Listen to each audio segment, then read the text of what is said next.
Muito bem, hoje eu estou com a minha Bíblia aberta lá no livro de Êxodo.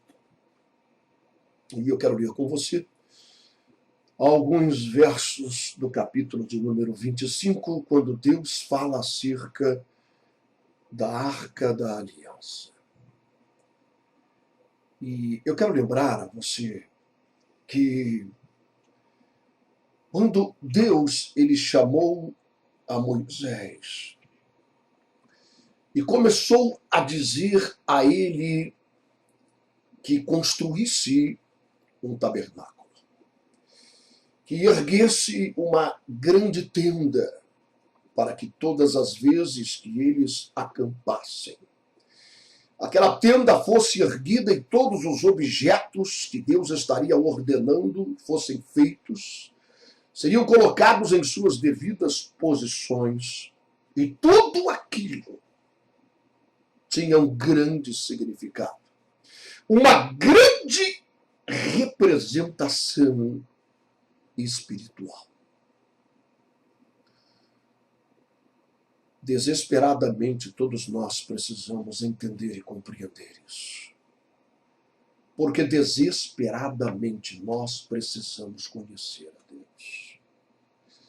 Nós precisamos de verdade saber quem Ele é, como Ele pensa, como Ele age, o que Ele quer. Por quê? Porque existem muitos conceitos, muitas ideias. Existem muitas palavras que são ditas e lançadas no ar, que afirmam que Deus é assim, e que é assim que Ele faz, e é assim que Ele gosta, e é assim que Ele quer.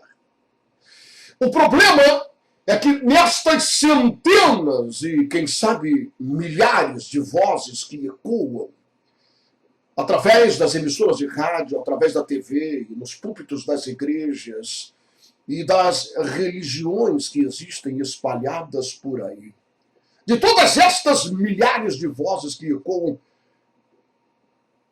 todas elas trazem um conceito diferente deste Deus. Mas Ele é um só. Um só. E não há outro além dele. Portanto, meu irmão, minha irmã, você que me ouve através dessa rádio, você que me vê pela internet, existe muita mentira. Existe muito engano. Existem muitos falsos profetas, falsas vozes.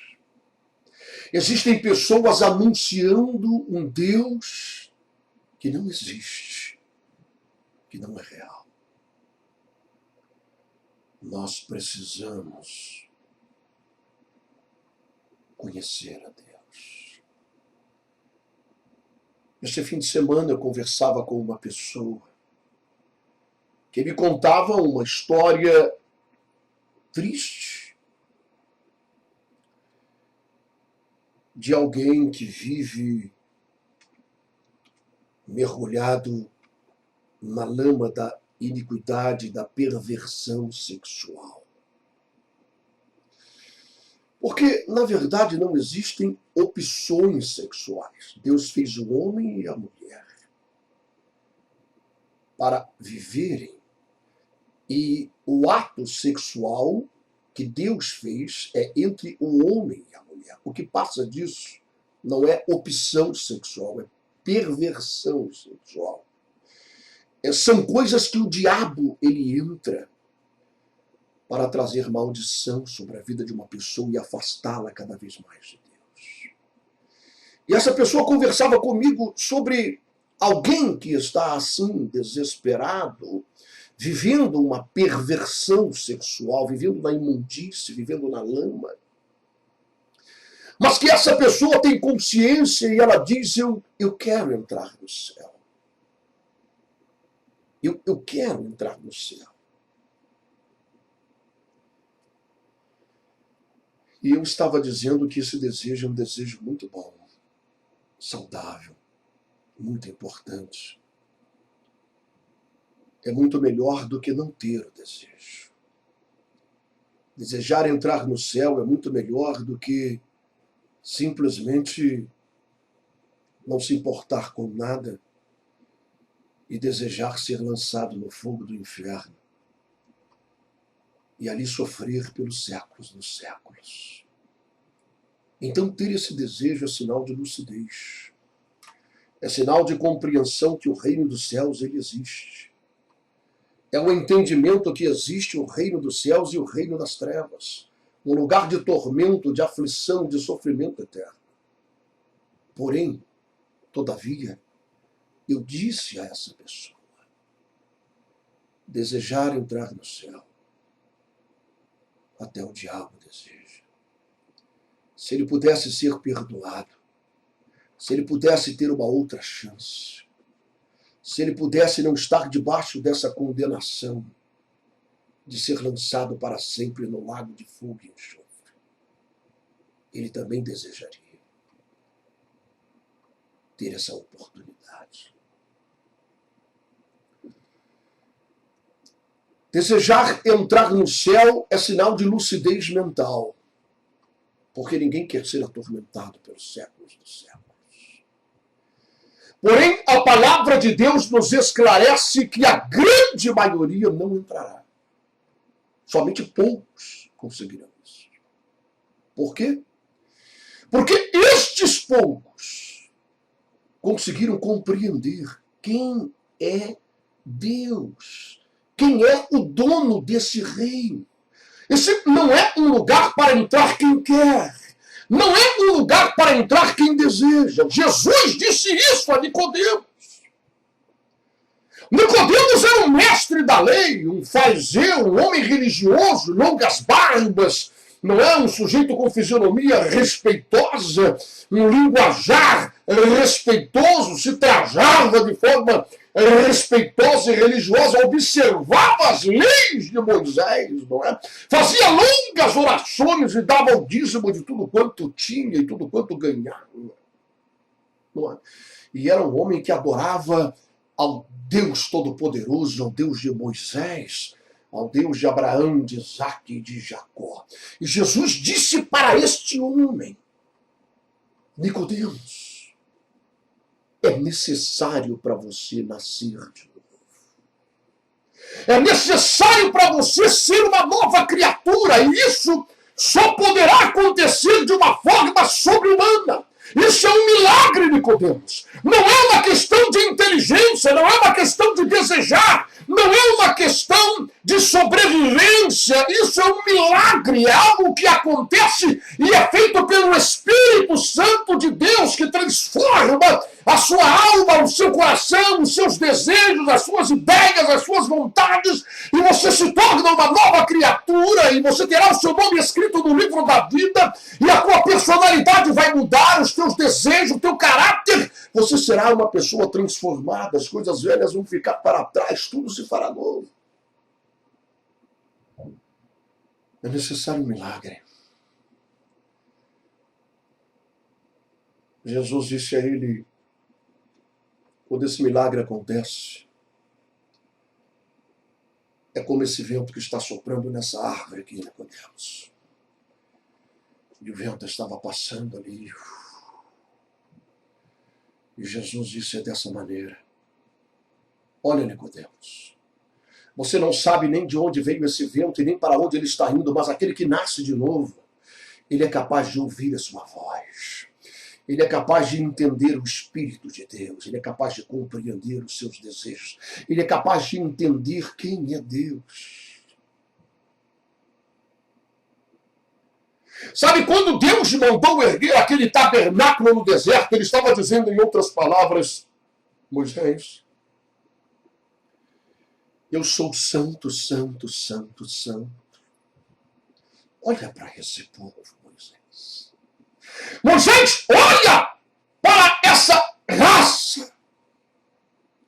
Eu já tive vontade de consumi-los, todos eles no deserto, e deixar só você vivo. Tamanha a iniquidade, a perversidade que há no coração dessa gente. Moisés, olha para eles. Olha, Moisés. Todavia, Moisés, eu quero dizer para você que eu amo esse povo.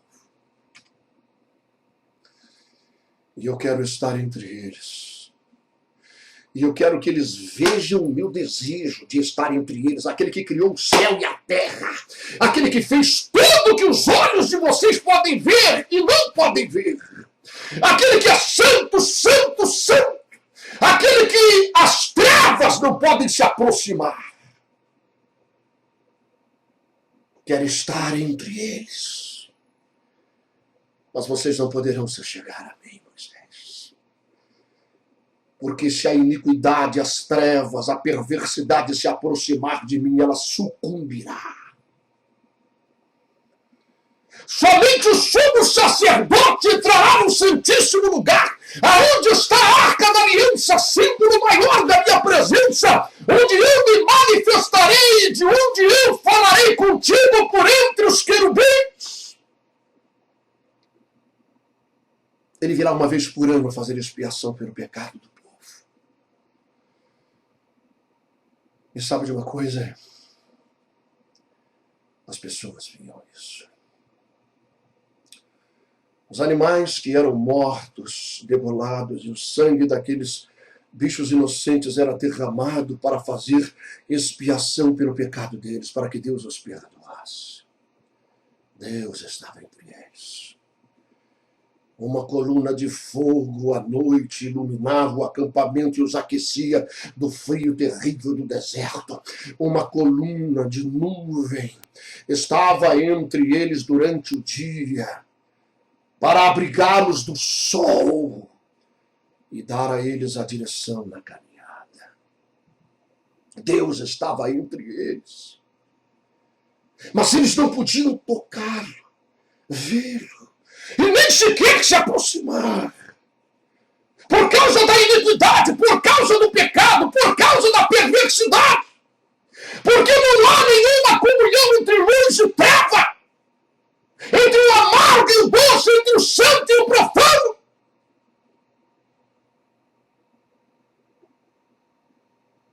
Por mais que Deus os queira abençoar, por mais que eles quisessem a bênção de Deus, há necessidade de se quebrar, de se desfazer, de se aniquilar a separação que existe.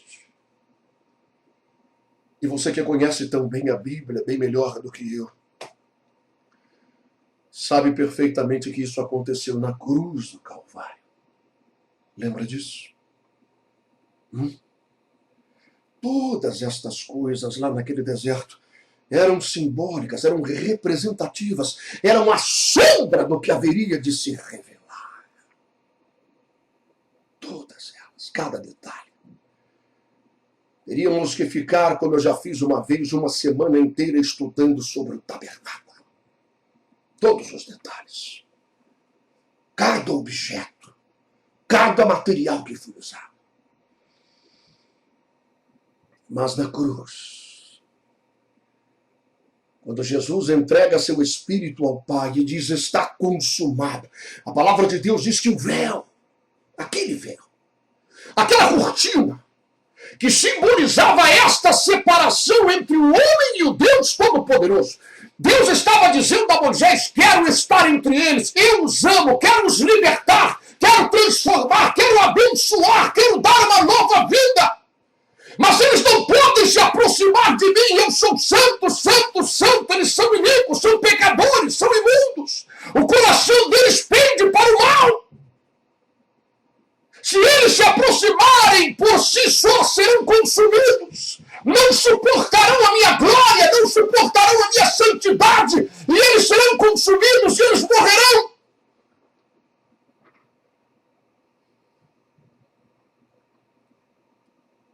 Até o sumo sacerdote, ao entrar no Santíssimo Lugar, uma vez por ano, para levar a expiação pelo pecado, levar o sangue para espargir sobre a arca da aliança, para espargir por entre os querubins, para que Deus perdoasse o pecado e a iniquidade das pessoas. Até esse homem entrava lá com uma corda amarrada na cintura, Porque se houvesse perversidade, se houvesse maldade, se houvesse iniquidade, se ele estivesse com algo escondido dentro de si, ele morreria lá dentro. E ninguém poderia ir lá buscar ele, teriam que arrastar pela corda para que não entrassem naquele lugar.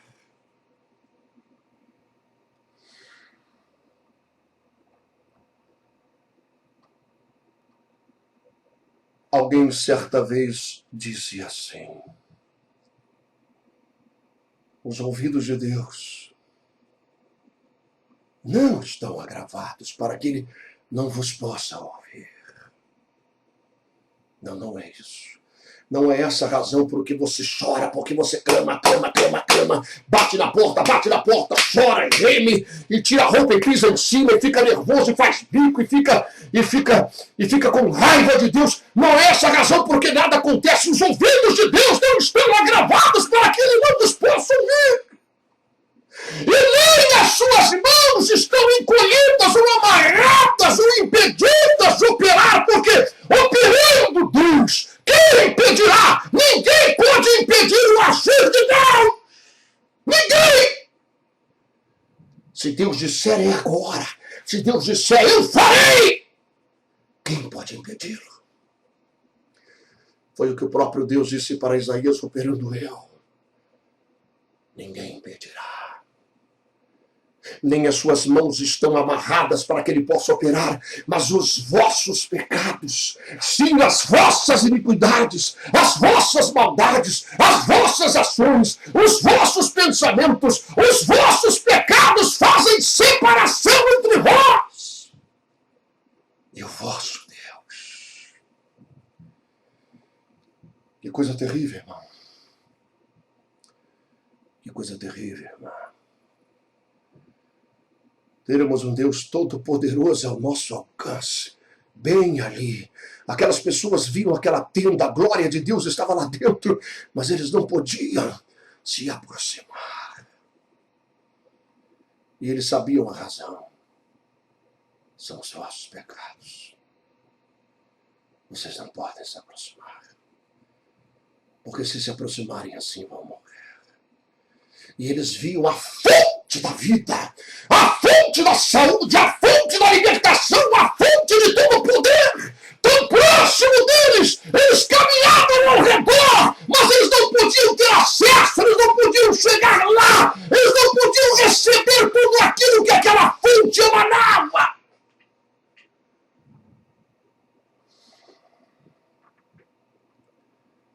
Mas a palavra de Deus diz que quando Cristo entrega seu Espírito ao Pai, diz: está consumado. O véu do santuário rasgou-se do alto até embaixo. Não foi de baixo para cima, mas foi do alto até embaixo, mostrando que foi pela mão de Deus. O próprio Deus que entregou o seu Filho por amor a mim e a você, para desfazer essa separação. Nenhum de nós conseguiria jamais. Aqueles animais que eram sacrificados ali no altar, o sangue deles derramados, era uma simbologia, era uma representação do que o próprio Deus faria para quebrar, para desfazer, para derrubar essa porta de bronze que nos separava do Deus Todo-Poderoso, Criador do céu e da terra. E ele rasgou de alto a baixo aquele véu, mostrando que a partir de então, pelo sangue de Cristo derramado na cruz, nós poderíamos ter acesso agora. Qualquer um de nós, cobertos por esse sangue, podemos entrar lá. Podemos ter acesso ao Deus Todo-Poderoso, ao Criador do céu e da terra, a fonte da vida, a fonte da saúde, a fonte da provisão, da prosperidade, a fonte da salvação. Nós podemos entrar lá, ter acesso, estar diante dele, cobertos pelo sangue de Cristo, porque quando Deus olha para nós e movemos pela fé, entregamos nossa vida a Cristo e recebemos o poder desse sangue sobre nós. Quando ele olha para nós, ele nos vê mais alvos do que a neve, mais puros e mais brancos do que a lã.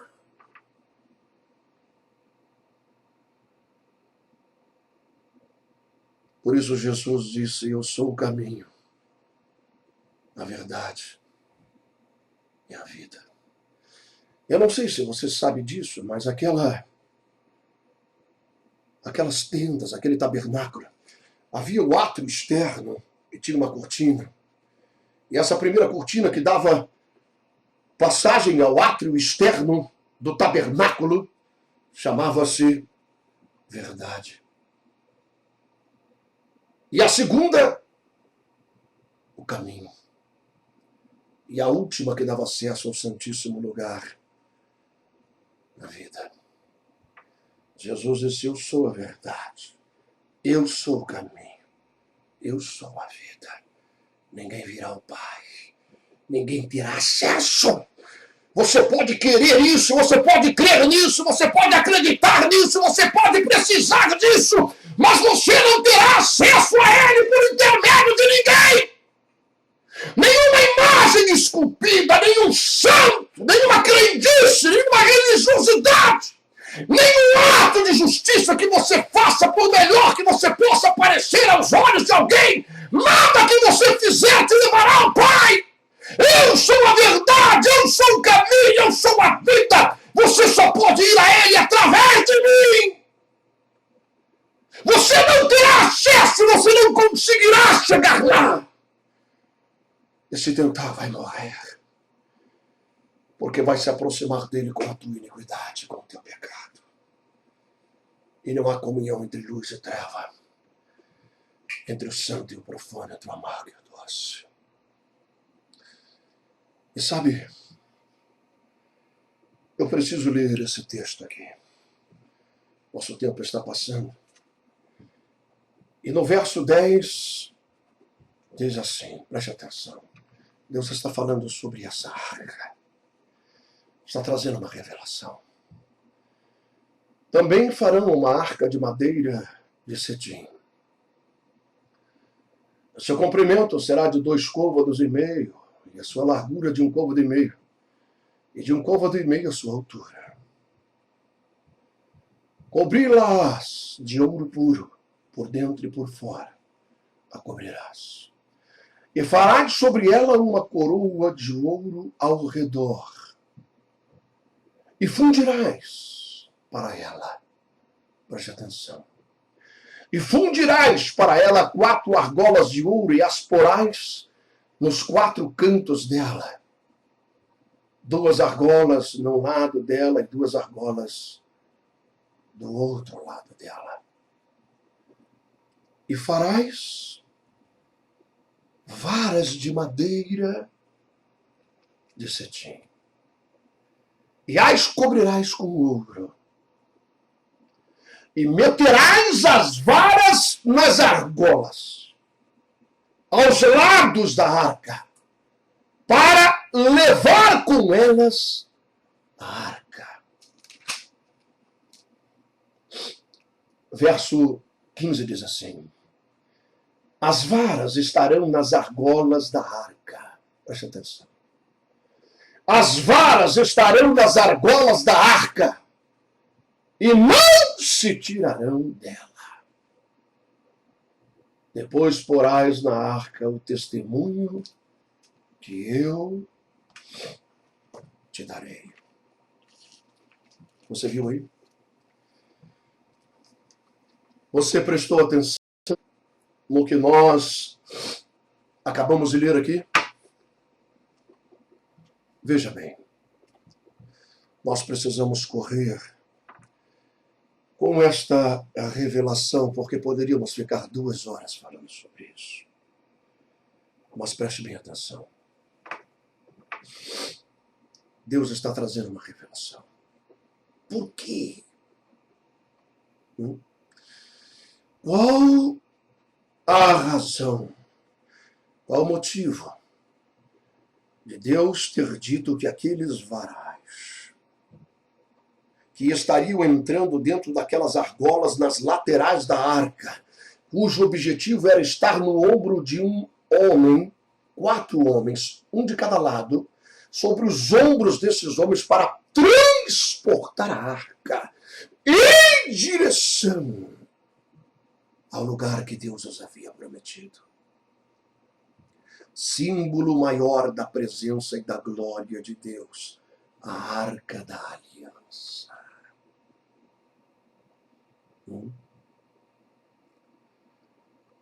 Por quê?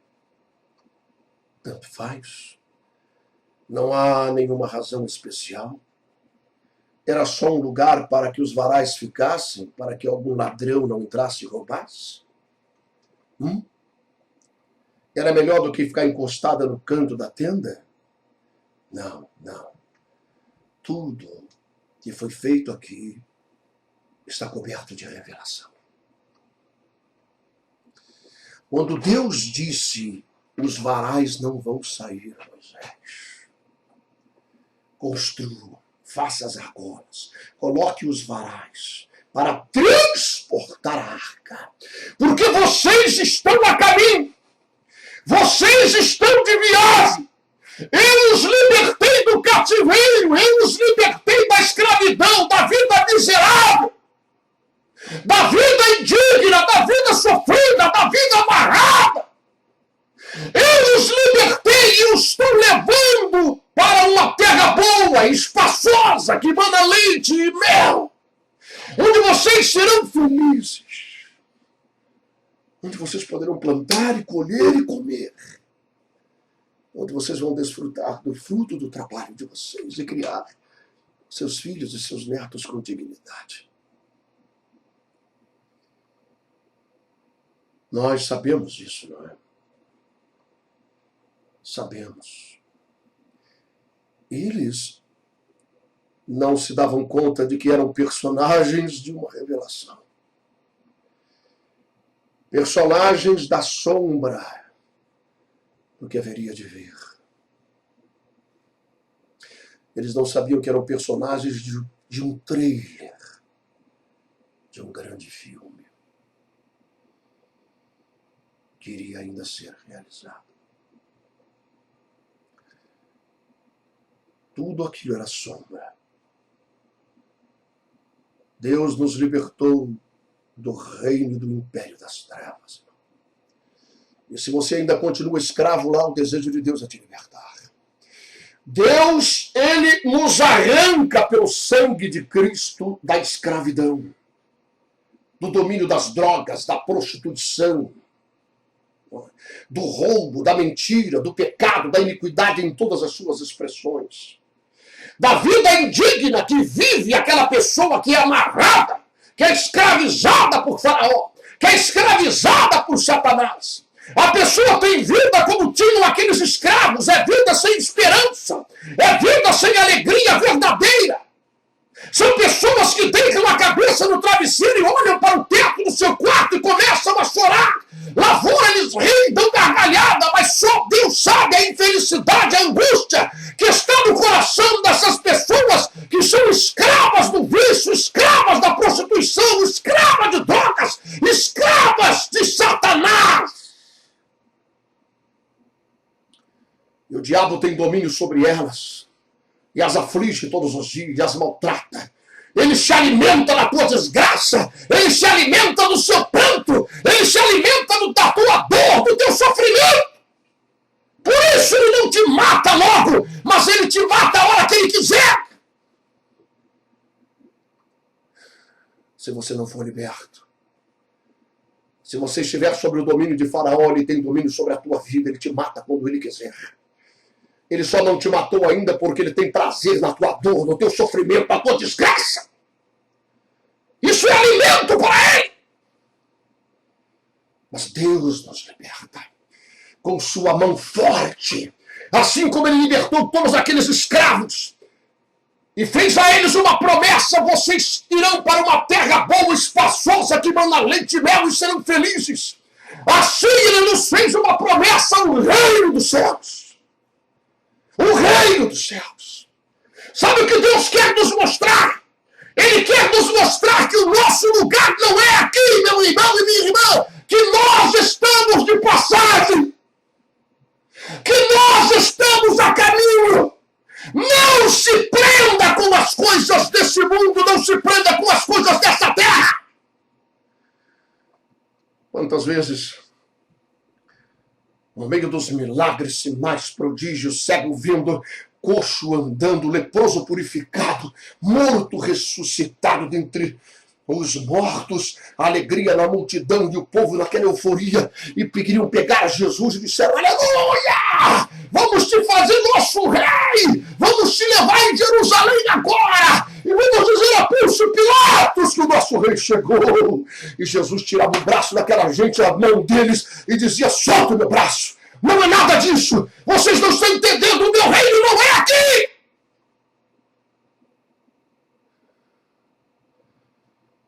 Aquele que ganhar a sua vida nesse mundo a perderá para sempre. Aquele que perder a sua vida para esse mundo a ganhará eternamente. Nós estamos a caminho, sabe? Nós estamos andando e nesse caminho Deus nos abençoa porque Ele é nosso Pai.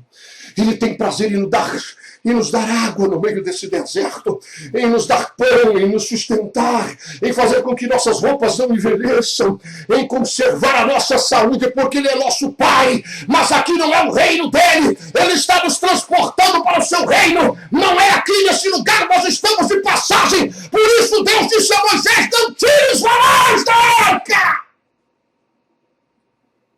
Não tire! Porque eu quero que você e os sacerdotes e todo o povo saibam que a qualquer hora dessa nuvem vai andar. A qualquer hora dessa coluna de fogo pode caminhar durante a madrugada. E ai daquele que ficar para trás, ele perderá a direção. Estejam alerta, estejam vigilantes, estejam prontos, porque vocês estão apenas de viagem. Não é aqui o lugar de vocês, não é aqui o lugar da bênção maior, não é aqui o lugar do meu reino. Eu estou transportando vocês, eu estou entre vocês. A fonte da vida, da saúde, da prosperidade, a fonte de toda a vitória está no reino de vocês. Mas eu estou transportando vocês para o meu reino. Não é aqui o lugar. Observe esses varais que estão nessa argola da arca. Qualquer hora dessa, ela terá que ser transportada. Qualquer hora dessa, vocês vão ter que fazer a bagagem e arrumar as trouxas. E vão ter que deixar tudo para trás. E caminhar. E caminhar.